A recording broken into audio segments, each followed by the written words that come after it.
It is common to use bricks laid on flat to form a border for the garden bed, as you see in this design here. You can, as has been done here, draw a series of lines to represent each brick.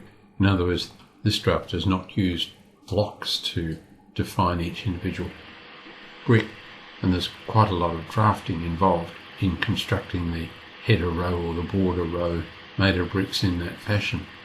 It's much more efficient if you make a block of the individual brick. What I'll do now is go to the blocks item on the toolbar.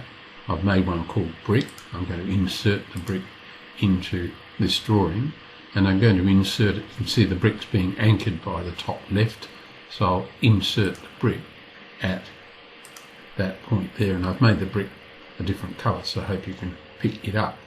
What I might do is change the background colour to white to make it just a little easier, and I'll even take that brick and edit it, and we'll change the thickness of the lines, the line weight, and we'll make it 0.5, close the block editor, turn on line weight. So now I think we can see the brick clearly.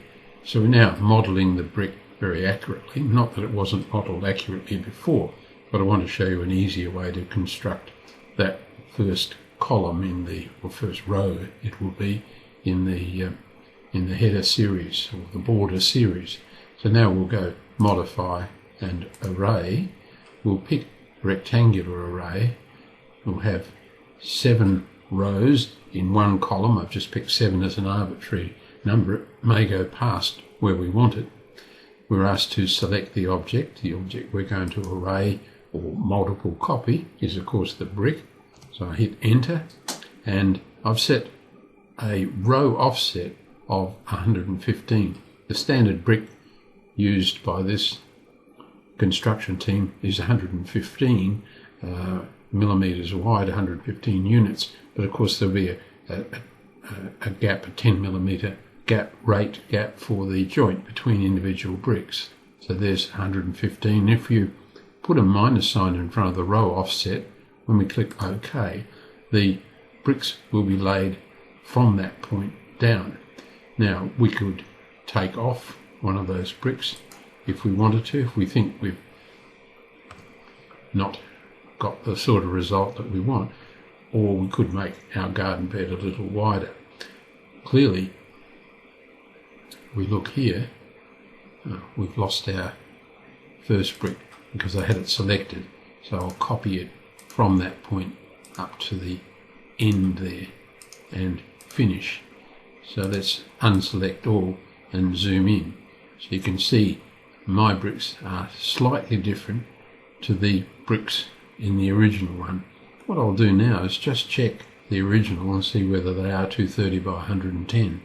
So I'll measure from the end of that, zoom in a bit, to the end of this is 115. Okay, according to my standard, my Australian standard, the brick is 110, not 115. So we can argue about that later. If I wanted to match what's been done here, I would change the width to 115 and make the offset, then it would be minus 120, and I would get a result somewhat similar. But I'm trying to illustrate the benefit of the array command. So you could then put another brick down and then array it across in this way and then array it up here. And that's a lot faster than drawing the individual bricks, as has been done here. Well, now I've redefined a new block. Let me select it. I called it brick 2, and its dimensions match the dimensions of the brick that the designer of this space is using. So what I'm now going to do is to show the array command and show you how quickly it can be used to form the horizontal row of bricks. So let's modify and array. We have to select our object, which is this new one, and hit enter. and this time we've got a column offset of 120, a row offset of 0. I've just picked 21 columns that I suspect that may go past the edge, so let's do it. And whoops, it doesn't quite go past the edge. It nearly gets there, but not quite. So what that's telling me is that there is some drafting error in that zone. But I hope that you can see that the array command can be used to form this column quickly, that group there, and then you could just select the column on the left and mirror it over the midpoint of the line there to do the other side. So that I hope to have convinced you that the array command, especially when you're doing this sort of work, is a very valuable one.